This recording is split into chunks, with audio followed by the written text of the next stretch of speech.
Hey, welcome to BJJ Mental Models, episode 103. I'm Steve Kwan. I'm Matt Kwan. BJJ Mental Models is your guide to a conceptual and intelligent jiu-jitsu approach. Today, joined again by another very special guest, Dr. David Lay. David, how are you doing? I'm doing well. Thanks for having me, guys. So, David, why don't you tell us a little bit about yourself? You were introduced to us through our mutual friend, Stefan Kesting, and we were looking for someone to help us cover the topic today on the show, which is depression and jiu-jitsu. And Stefan said, you're the guy with the right credentials to do this. But why don't you maybe just give our audience a quick introduction, please? Yeah, so I come to you guys with some complicated kind of credentials. I'm a clinical psychologist. I run a very large mental health agency in Albuquerque, New Mexico. You know, I have a PhD. I've been practicing as a psychologist for 20 years, and I'm also a black belt in Jiu-Jitsu. I've held my black belt, probably 5 years now. I've been trained in Jiu-Jitsu 15 years maybe, and was a wrestler back in the day for a long time, and so jiu-jitsu was right for me. And I write on psychology today. I actually write a lot. I'm also a board certified sex therapist, and I have this very strange kind of public presence and image around issues of sexuality and dealing with pornography issues and stuff like that. And started writing. I've got 3 books about sexuality and mental illness and stuff like that, and wrote a couple of pieces on Psychology Today a while back that went kind of viral in the jiu-jitsu community, where I was talking about the psychology of jiu-jitsu and, you know, the neurochemistry of it, but also just kind of why jiu-jitsu is so, you know, powerful for us, and why it becomes so important in our lives. Cool. I just, quick question, David. Just curious, where do you train in New Mexico? Who's your instructor? Been with Gracie Baja my entire kind of career. Got my black belt under Roberto Alencar, so very short lineage. He got his under Carlos Gracie Jr. and wow. Straight back real quick. I've been training under Roberto for a long time. Awesome. Roberto, Tusa, he's world champ multiple times, and he's also the main coach for John Jones in Albuquerque. We're really lucky because we've got, first, just a stellar, jiu-jitsu kind of community. I mean, we, on a regular day, we've got, pre-COVID, right? But on a regular day, we've got, 4, 5, 6, 10, black belts on the mat. And it's a very deep bench. But then we also have the really unique opportunity that we partner with Jackson Wink. And, I train on a very regular basis with folks like John Jones, Holly Holm, Carlos Condit, Diego Brandao. Keith Jardine used to train a bit with us. He's retired quite a bit, but it's pretty extraordinary, the talent that we get to roll with. Yeah, that's awesome. Well, that's amazing. Yeah, geez. I mean, I thought we had some cool guys up here, but man, that is like a murderer's row of talent. Must be a hard day on the mat sometimes. Well, that's what makes it a good day. I mean, I love walking away thinking, whoa, and I just got my ass kicked, and now I've got a lot of new stuff to learn. What's really fun is, when the world is normal, we have this monthly Friday night no-gi roll with Jackson's, and Jackson has this interesting kind of a model where they have dormitory rooms, and they have people come in from all over the world to train there. And because we're a mile high altitude, people get the altitude training as well. So we'll have this no-gi roll evening where you're rolling with all these guys from all over the world, guys and gals. I mean, I literally in one night, I remember I rolled with somebody from Russia, somebody from South America, somebody from Australia, a guy from Mongolia, and you get just a really unique kind of experience, rolling with people with so many different styles from all over the world. Yeah, I can imagine. Well, I don't want to make our listeners too jealous.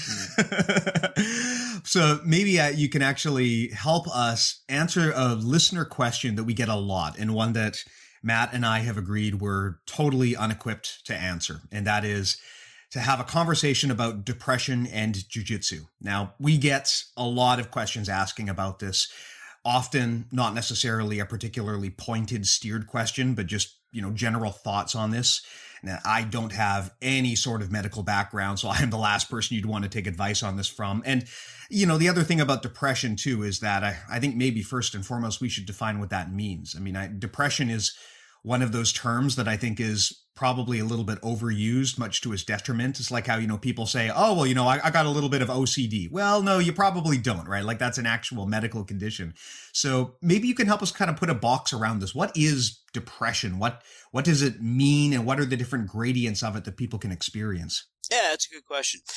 Depression is clinically defined as, when you are feeling sad, down, irritable for most of the day, almost every day, for about 2 weeks. Now, it seems like that's a short period, but the reason for that is we really look and say, if this is a feeling that is bothering you every day, almost all day, and it keeps going on for that long, then we really need to respond pretty quickly. Historically, there were kind of a framing where it was like, oh, this really needs to go on for a month. This really needs to go on for 3 months before, we're going to view it as something clinically worthy.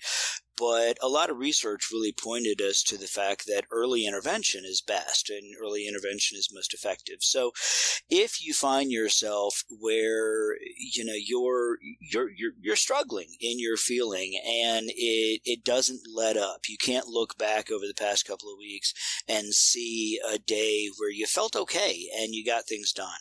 That's the other part, is that these feelings not only need to be existing and dysphoric. Dysphoric is some, stupid PhD clinical word, basically just feeling bad, right? When you're feeling sad or down.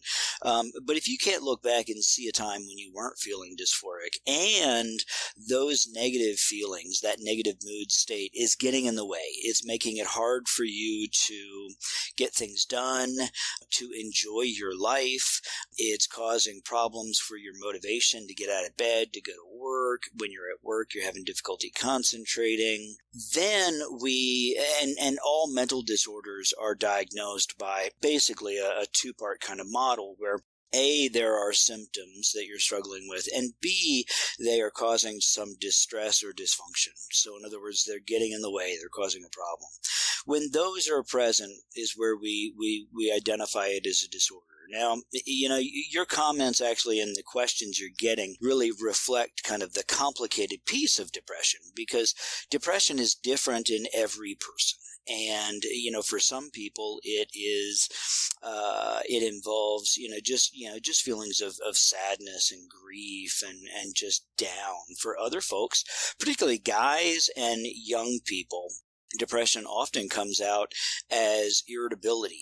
And, just kind of feeling irritable, reactive, not having a lot of resilience or tolerance for the things that normally don't bother you, and sometimes coming out as anger, just kind of angry all the time. And when we drill down, we find out this is depression, and, you're angry, but you're angry because you're sad and you're not feeling good.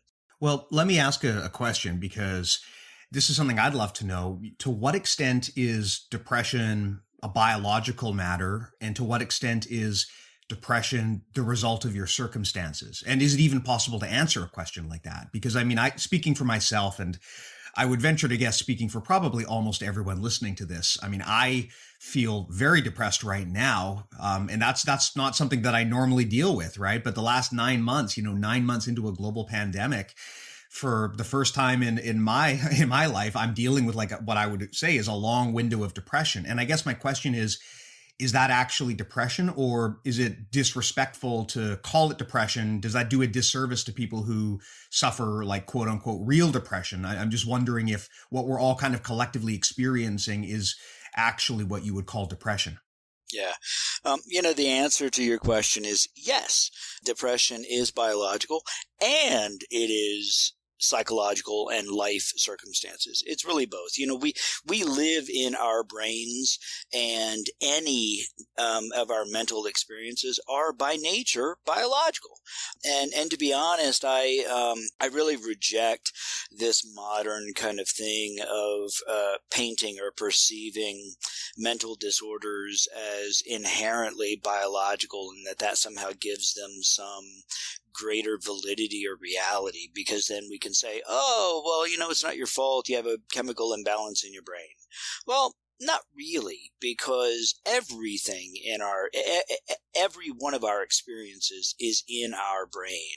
Everything is biological. We are biological beings. And so it is this unfortunate kind of philosophical kind of trick to sort of separate us and our experiences from our body. Instead, I argue that we really do best by looking at all of our experiences, positive and negative, from a blended biological and psychological and sociological, environmental kind of perspective, because all of our lives are an integration of all of those three. Now, something I was probably going to say later, and we'll probably come back to it, but interestingly, the way that we most effectively treat depression right now is, and this will sound stupid, but it is by getting people to act as though they're not depressed. When you are depressed, oftentimes people don't want to leave the house. They don't want to go out and do the things that they would normally do when they're not depressed. There's a concept called anhedonia. Anhedonia is when you don't enjoy the things you normally enjoy. It's a lack of pleasure. And so because anhedonia is a symptom of depression, oftentimes people stop doing the things that they enjoy. And as a result, it creates this kind of spiral, this downward spiral that feeds on itself. When we're not doing the things we enjoy, we feel worse. And because we're feeling worse, we do even less of the things we enjoy, which makes us feel worse and worse even on top of that. And it just builds on top of itself. So the way we treat depression from a cognitive behavioral standpoint is we tell people, look, even though you don't feel like going out and doing social stuff and doing the things that you normally enjoy, you need to do them, because even as you're doing it, it might not feel good, but you need to keep doing it enough that your brain kind of goes, oh, I remember what that's like. Yeah, I remember what that's like, and I must be feeling better than I thought I was. So here's this interesting study that they did where they told people, look, smile. Even though you're not feeling happy or glad about anything, smile as though you are. And what they found was that when you smile, even though you're not happy about something, it changes the way you're feeling, and it makes you feel a little happier. And it's kind of like your brain gets confused and goes, well, I'm not really feeling happy, but I'm smiling. I smile when I'm happy, so I must be happier than I think I am. So by engaging in this kind of cognitive behavioral therapy approach with people and getting them to do the things that they would do when they're not depressed, we actually turn the brain around and we start going reverse up that spiral. The thing is that in this pandemic, we're doing it backwards. We're now acting the way we would if we were depressed. And so we really are kind of convincing our brains, fuck, I really must be depressed because I'm acting like I'm depressed, so I guess I am. Yeah, I know what Steve's talking about, that feeling that we've kind of all had, just the uncertainty and some of us not being able to do either the social things that we normally do that you're talking about, that you might even use as therapy for someone with depression by the sounds of it. Just that feeling of like you talked about, that downward spiral where you just get unmotivated because you can't do the things that you want to do. And like I've noticed recently, if I'm not podcasting or I'm not working out at the gym, then it's just because I have my own school, right? If I'm not working out at the gym, then I feel like a lazy piece of shit. I feel like I don't even want to get off the couch sometimes. It's like I feel way less motivated to train hard. And you kind of have to play these mental tricks on yourself. Like you said, smile and your brain kind of follows your face. It reminds me of a classic jiu-jitsu example that I've used before when I explained to white belts about how to sort of not panic in these situations. Is like, take a guy like Marcelo Garcia and what he used to do when he would compete, and he would talk about how when he kept his face calm, he naturally just was more calm. He was able to make better decisions and just have a clearer mind when he's grappling. So that kind of reminds me of that example. Absolutely. Yeah, I think that's a really good one. You've inspired me. I mean, I think in the future when I'm asking people, are you feeling depressed? I'll say, hey, remember how you felt during the pandemic? Are you feeling like that again? If you are, it's depression. Yeah. It is actually interesting because this is probably like the first time in, our lifetimes where we can all collectively say, hey, do you remember the way you felt at that one point in time? Remember, because it is an interesting collective experience that we all have and that we're all going to be able to look back on. I mean, it's been a very weird year for sure. And I totally feel what you're saying. I mean, this interestingly keys with advice that my own instructor gave me, which is that, sometimes you just don't want to go to this is all, again, pre-COVID era stuff, but sometimes you just don't want to go to the gym. And when you feel that way, the best thing to do is to get up and go to the gym, right? Exactly. Yeah. Yeah. And then usually those wind up being the days that you wind up being most thankful for actually showing up, because, it's so important to not kind of give into that lethargy. And yeah, I agree. Like this year, it's kind of been forced lethargy. I mean, I'm pretty much an introvert anyway. I don't like to go out and party, but you're always lethargic. Yeah, it's true. It's my whole strategy in jiu-jitsu. But the one thing I do enjoy is that why you play turtle so much? Is it you? Actually, yes. Yeah. No, so it's funny you bring that up. So yeah, I mean, the reason I'm always into turtle is because, well, it started because I was getting my ass kicked with these really good back takers jumping on me and choking me, and I thought, well, you know what? Let's just walk into the dragon's den. So I started going to turtle, forcing them to basically attack me from there. And after about a month of that, my back defense got so good that I realized, well, you know what? I can actually use this as kind of like a gotcha to wind up getting on top, where people can try and jump my back. And I know my back defense is better than their back offense, so I'll wind up on top. And I found that against like these absolute monsters that I train with, where they're so big and strong, I'm just not going to be able to hit a regular sweep on them. Sometimes the best strategy is to, play a bit of sleight of hand and get them to try to take the back. Like it's the only way, for example, with Matt. Matt's got really good base, right? It's the only way I'm going to get on top of him is if I can make him screw up a back take. So anyway, that's where the turtle thing comes from. But over time, as I've gotten older, I realized actually I'm just fucking lazy too. That's a big part of it as well. That's the funny thing when I was looking at your podcast and seeing all the turtle stuff, and I was like, yeah, okay, because I play turtle a lot too. From back in the day with wrestling, my base is really strong. My turtle is really tight, and my problem is it is a place where I can be lazy and kind of hide and wait for somebody to make a mistake, and then I get sweep, I get the roll, whatever, and get side control or top. But my professors get really frustrated with me for it because they're like, you got to go on offense. I'm like, yeah, I'll sit here until they make a mistake and then I'll go on offense. Yeah, the big trick with turtle is you have to learn to play it aggressively, which sounds totally contradictory, but it's doable, right? If you just sit there and let the other guy jump on you and do what he wants, you've already kind of like given up the tempo. So you've got to kind of be like a little, you have to be like a snapping turtle, right? Where you're basically chasing someone down and you're trying to latch onto them. And it's not an advisable A-game strategy, but that said, sometimes against a superior opponent, you get forced into this position and man, you want to be able to get out of it. But anyway, back onto the topic of jiu-jitsu at large and depression.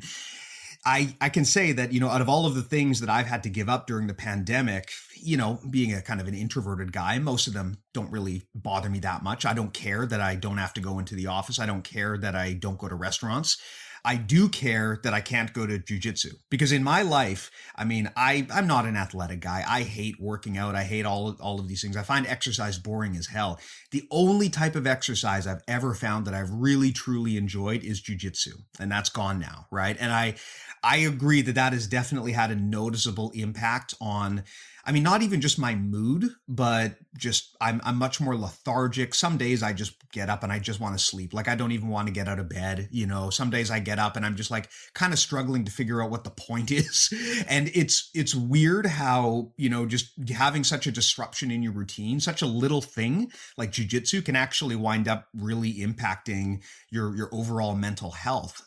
Now, I'm hoping, of course, that this pandemic gets resolved sooner rather than later. I mean, it's actually been just almost an unbelievable amount of scientific progress in the last few months. So who knows? But that said, it's definitely been an informative experience to a lot of us, I think. And I would actually then raise the question, something that I know a lot of grapplers will say is they'll throw out these funny platitudes. They'll say things like jiu-jitsu saved my life or jiu-jitsu is therapy. And I mean, on one hand, that's kind of bullshit, right? But on the other hand, I would then turn the question to you. Is there any truth to that? I mean, do we need to look at jiu-jitsu as having some sort of therapeutic property, or is a lot of that just overblown hype that we use because we want to kind of puff up the sport? You know, I think for some people, it really is therapeutic and beneficial. I think it really can be very, very effective. The challenge and the problem is that it is for some people, but not everybody. And the trap that we fall into oftentimes is saying, hey, this worked for me, so it will work for you. Well, it might or might not, depending upon, the other person and their kinds of issues. You know, I think about like, Ed O'Neill, from Married with Children, and, famous black belt jiu-jitsu guy who, got into jiu-jitsu because he was, he had aggression that he didn't have an outlet for, and he wasn't dealing with it in a very healthy way. And jiu-jitsu gave him this very, very positive, pro-social outlet for aggression in a healthy way. And he has identified that was, one of the things that really kind of saved his life and saved his marriage and his career in a lot of ways, because otherwise he would have gotten himself into trouble. I can identify people that where jiu-jitsu is a place that they can go and they can connect with other people that are like them, that value aggression and competition. One of the things that I do as a therapist is working with people that are depressed and lonely is try to identify what are the things that they value, what are the things that they get positive things out of, and then try and help them find places where there are other people like them that they can go and do those activities with and develop connection and bond. That's what jiu-jitsu is for a lot of people, if that is what you're into.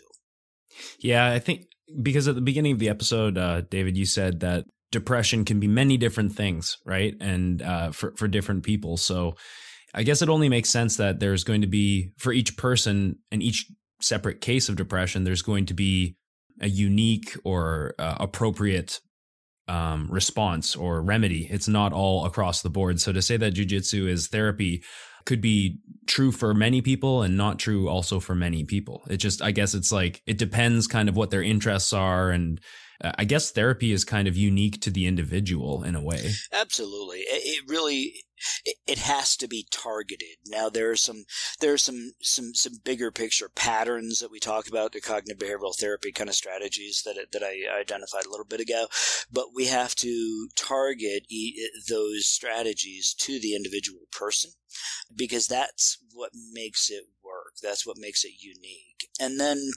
I think one of the questions you guys had gotten was around, how antidepressant medications kind of play into this. And it's a really complicated kind of esoteric sort of debate right now within my field about, do antidepressant medications work? And some research says they do, some says they don't, some says they work for some people and not others. The antidepressant medications, things like Prozac and Zoloft and Effexor and stuff like that, these are medications that are they're called selective serotonin reuptake inhibitors, and there's some other kinds too. But These are the ones that seem to work best. And basically what they do is they help your brain chemistry start looking not depressed, basically. And the thing is, though, that while these medications, they take about 6 weeks to really kick in. And so it's not like aspirin. You take it in an hour or two, you feel better. You got to take these medications every day as prescribed for 6 weeks before it's really going to have an effect.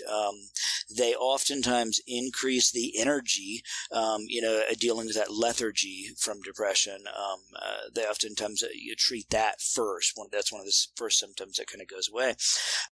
The problem is that if you don't make changes in your life while you're on the antidepressant medications and then you stop taking the medications, then a lot of times those problems come back and the depression comes back. So it's one reason why people like me recommend you really kind of got to do both. You got to do the medication and you got to do therapy to really look at how to change the things in your life that are causing the depression. Because, there's a famous quote, maybe you're depressed, or maybe you're just surrounded by assholes.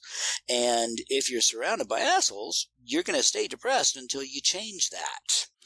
Yeah, that's a really fantastic point. I mean, I think anyone who has ever worked a job where your coworkers suck, you can totally relate to this. I mean, I remember I worked at a job and we just had one guy who was just ultra unpleasant to work with, just one guy. And I hated working there. And then one day he resigned. And like the day he was gone, it was like a friggin' cloud had been lifted over my life. And I was like, holy shit, this one idiot had that much of an impact on my mental health.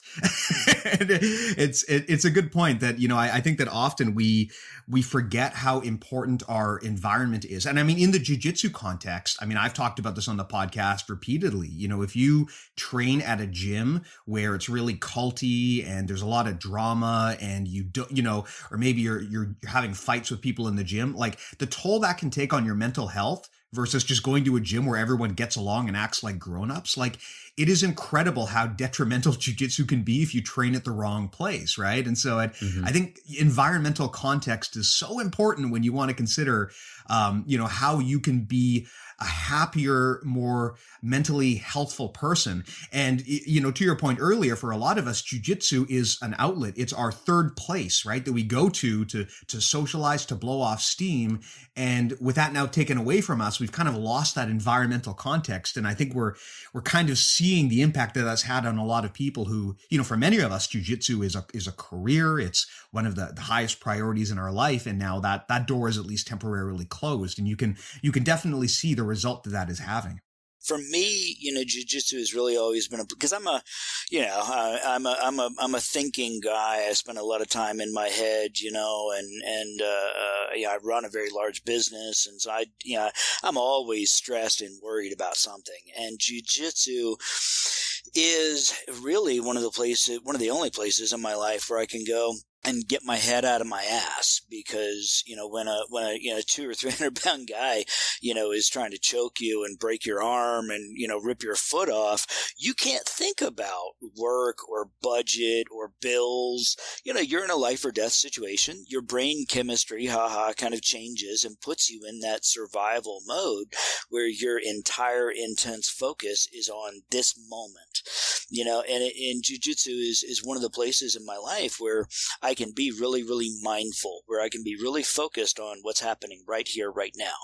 And when I don't have that in my life, I find myself getting really stressed. I find myself worried, brooding, being really preoccupied with what's going on in the world and feeling like, the politics and the social stuff is, it's just, I'm drowning in it, without the ability to get it out of my head the way jiu-jitsu does for me.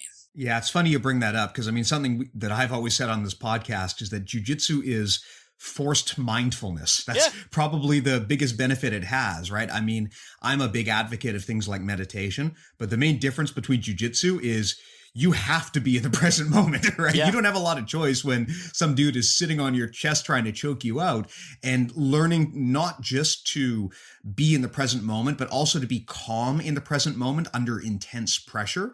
It's one of the kind of shadow benefits of jiu-jitsu that I think is actually more helpful than the grappling, even than the fitness, is learning to be mindful under extreme pressure. That's actually, I think, probably the main thing that most people get out of jiu-jitsu, even if they don't put that label on it.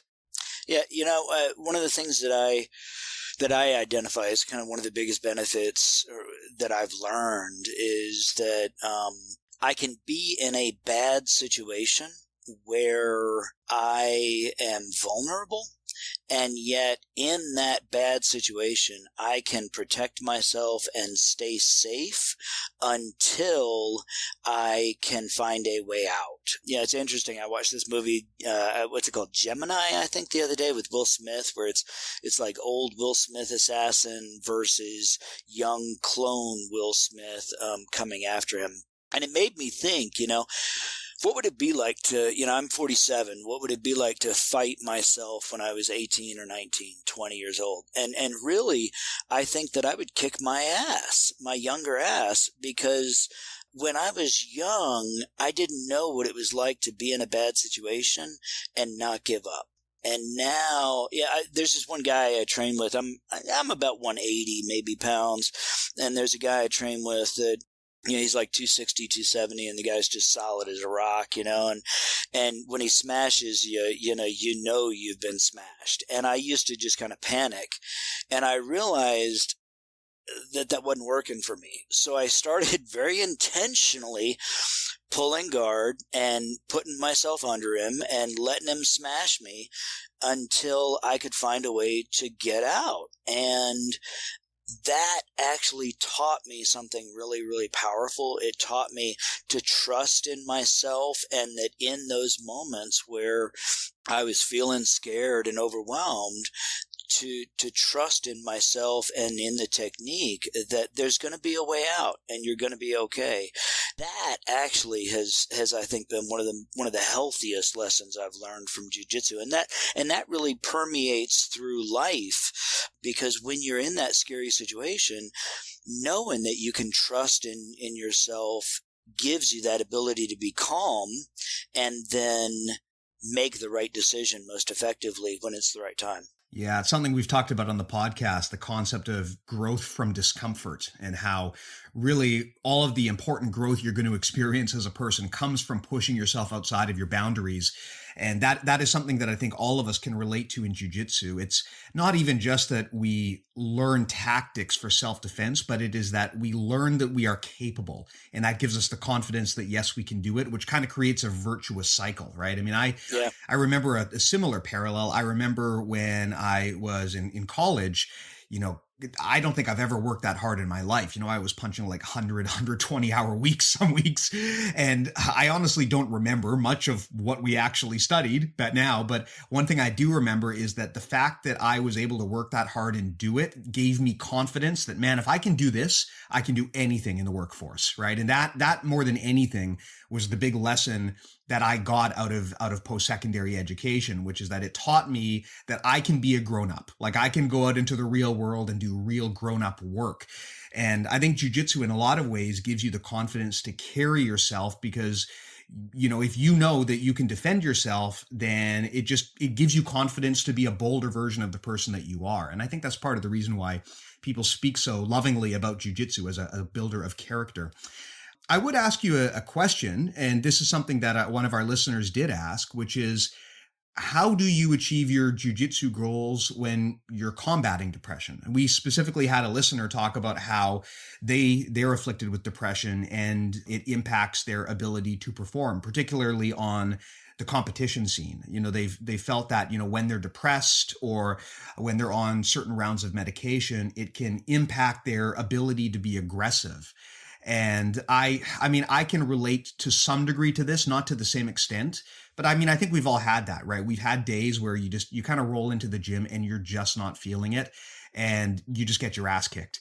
But then there's days where I roll into the gym and I'm like, I'm going to haul ass today. And I do way, way better. And it's crazy just how much that mindset makes a difference. And I'm wondering, for people who are suffering from real depression here, and it's impacting their ability to perform, especially at the competition level. Is there any advice you can share with people like that?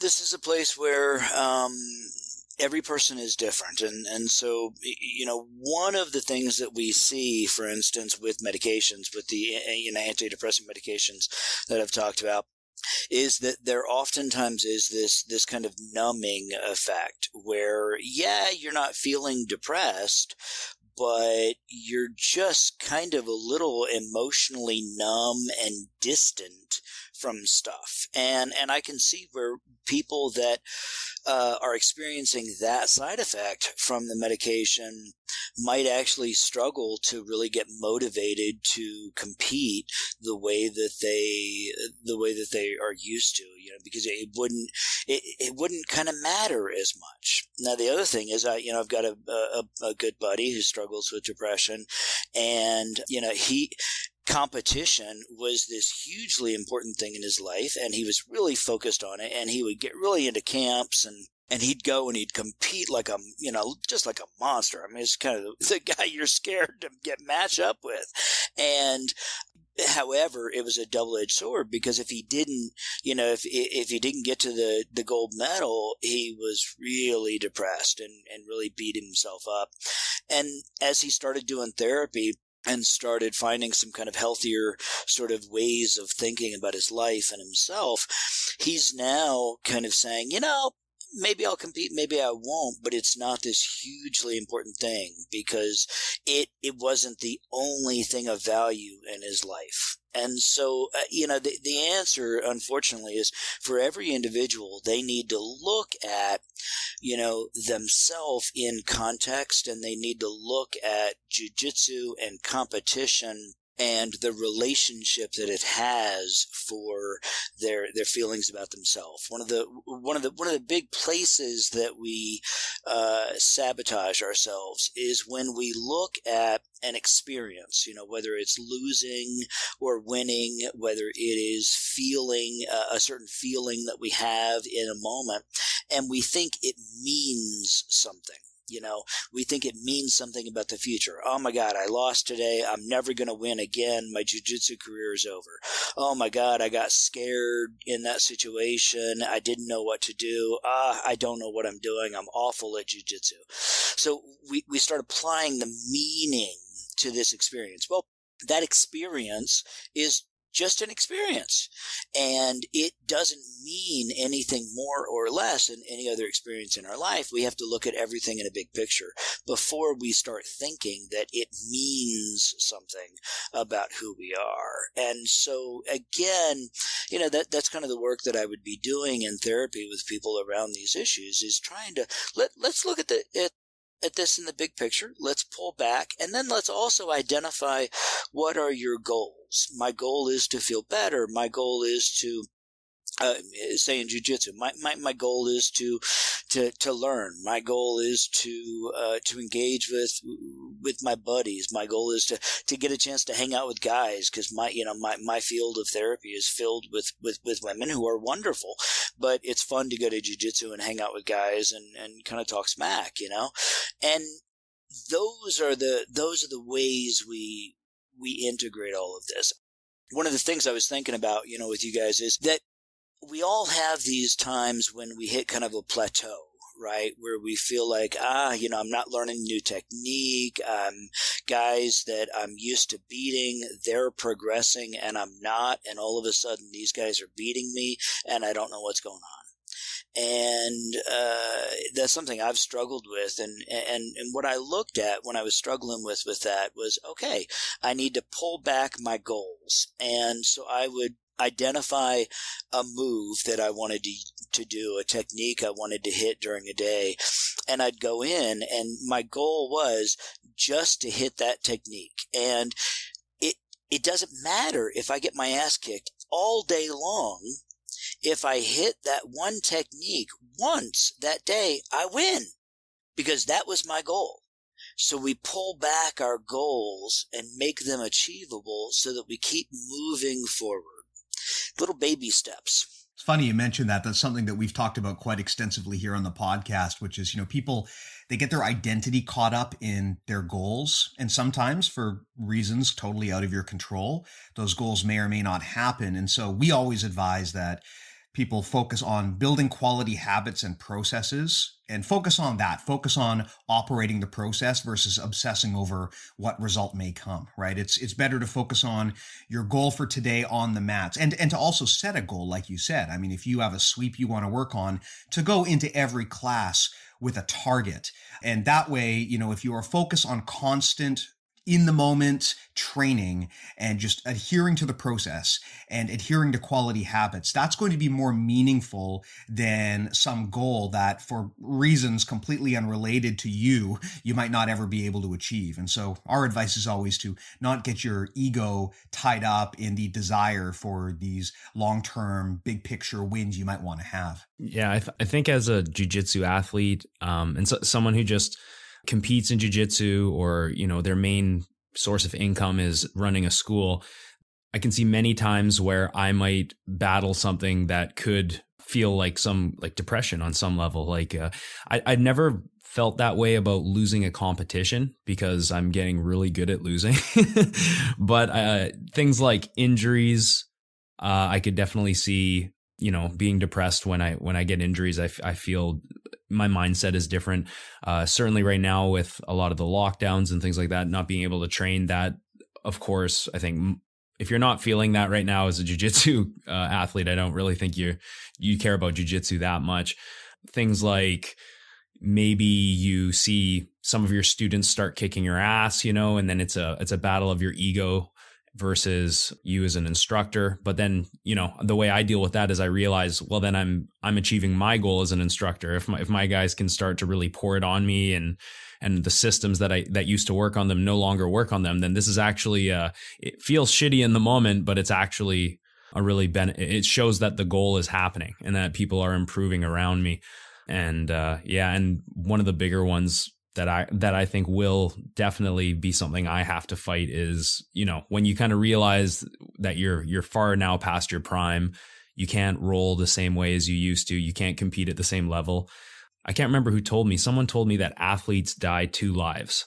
The life when you realize that you have to hang it up, and then of course your normal death. And it is true. I think the older I get, and I'm only in my early 30s, but time passes so fast. And the older I get, things are starting to break down more and more. And as I'm just not 20 anymore. So again, it just means I have to adapt more, and I have to prepare myself for, the limitations and setbacks and inevitable things that could be coming down the pipe as I progress as a martial artist and a gym owner. You bring up death, and that's a hard thing to talk about, but it's a really important thing to talk about. And, one of the most memorable kind of experiences I've had with jiu-jitsu was this kind of cool thing where this buddy of mine who's another black belt, he pulled me aside after class and he said, "Hey, I'm a little worried about this kid that's hanging out with my teenage son because I think he might be suicidal, and what do I do?" And a couple of guys and gals, were hanging out with us. And so I sat there and I did like a 20-minute discussion about suicide intervention and prevention with the people in our lives. And we don't talk about it, and we think that if we don't talk about it, it won't happen. And we also are afraid that if we talk about it, that somebody might become suicidal. And that's one of the myths. And unfortunately, that myth kind of leads to people being isolated, which is one of the number one causes of suicidal depression when you're isolated. And so what I tell people, and around the world, I do these trainings, and I say, look, the number one intervention is if you're afraid that somebody might be suicidal, if you're afraid somebody is thinking about killing themselves or harming themselves, ask them, are are you thinking about hurting yourself? Are you suicidal? Because I care about you and I want to know. And it's scary to ask that because you're afraid that they're going to say yes.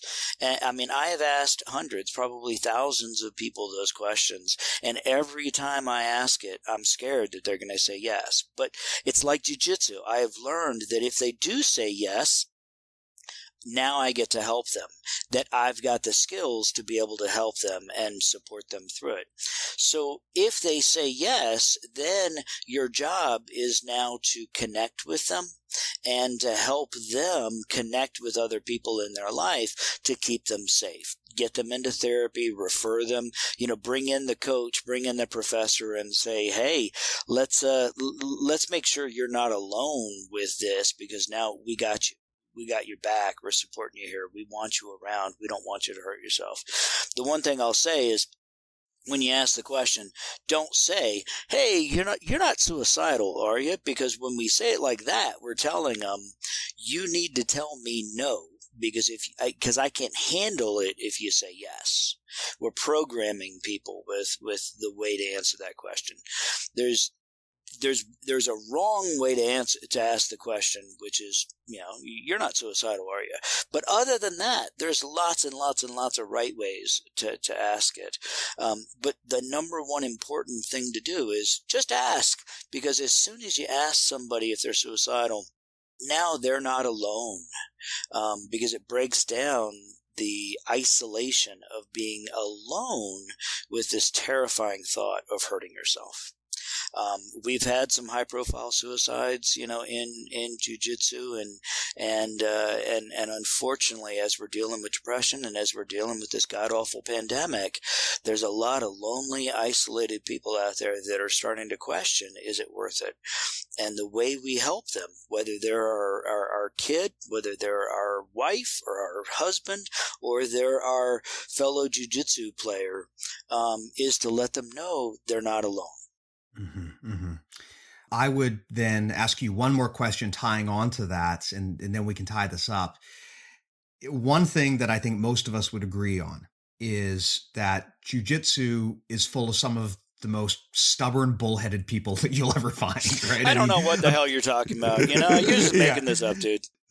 So the challenge that I think we face here is that it is hard to get people in jiu-jitsu to seek help or to accept help because they all want to be self-sufficient, right? I mean, that's kind of part of the warrior mindset, I suppose, right? Is you want to be tough. You want to be self-sufficient. I mean, I've seen people in jiu-jitsu like suffer pretty nasty injuries on the mats and they won't go to the doctor. They won't go to the hospital. They'll just try to tough it out. And I wonder, from your perspective, what advice do you have to these people? Because it sounds like a big part of what you're saying here is that everyone's experience with depression is there's no blanket answer. And the only thing that is really universal in all cases is you need to seek and receive and accept help. So how do we do that? How do we provide that to people? I mean, you've already talked about how from the perspective of the friend, you have to ask and you have to be there to provide. But from the perspective of the person who is suffering from depression, what advice can we give them to help steer them towards the help they need to receive? Really, two things. One is we need to let them know that struggling with these issues doesn't mean they're broken. There's that meaning thing again. Struggling with depression doesn't mean there's something wrong with you. It doesn't mean that you're weak. It doesn't mean that you're going to feel this way for the rest of your life. It just means, hey, you're struggling right now, and let's get you help so you don't have to struggle, because this is hard and this sucks. The other thing is, it goes back to that not being alone thing, is that they are not the only person that's feeling this way. That, again, is where, this is a really remarkable experience with this pandemic affecting people worldwide, because everybody is feeling it. Nobody is feeling like, hey, this is great. This is wonderful. I mean, even the introverts who felt like, yeah, I'd be fine never talking to people and always being alone, and those stupid little social media things about, hey, would you take $1 million to live for a year on this island and not be able to talk to anybody? And some people are like, yeah, I could do that, no problem. Well, this pandemic gets pretty close to that, and it turns out those people who thought they could do it without a problem can't. Everybody is struggling with it, and we can use that as a way of saying to people, hey, everybody is struggling right now, and or even in the future, hey, I have struggled with the feelings you're struggling with in the past, and I got help, and now I feel better. And I realized that having to reach out and get help didn't mean that I was weak or not a warrior. It just meant, hey, this was out of my wheelhouse, and I needed to go. It's like going to get a private, right? I needed to go get a private to figure out what I was doing wrong and how I could improve my technique. This is the same thing for your brain as opposed to your jiu-jitsu. Awesome. Yeah, I think that's fantastic advice. And it's important for all of us to remember that being a warrior does not mean that you're a lone wolf all the time, right? A big part of having a fighter's mindset is also understanding that you have a team. And yeah, as is always, if we're here for anyone who wants to chat. I mean, we get a lot of listener feedback on this topic, so please do feel free to shoot us a message.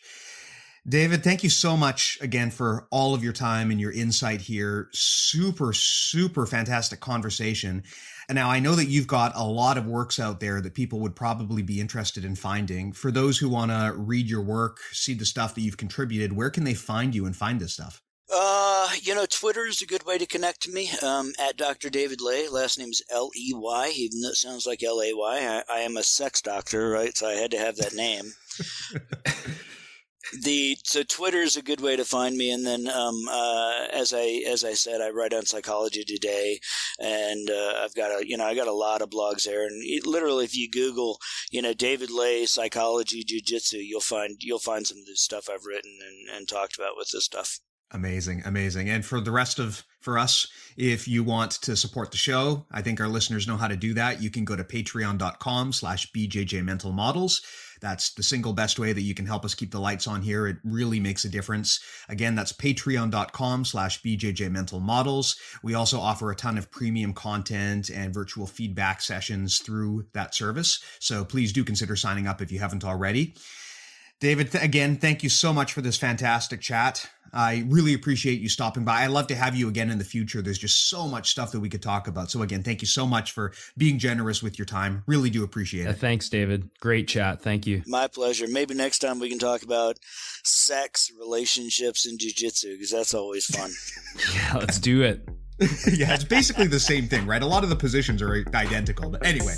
Nice knowing you guys. Take care of yourselves. All right, see ya. All right, take care. Bye.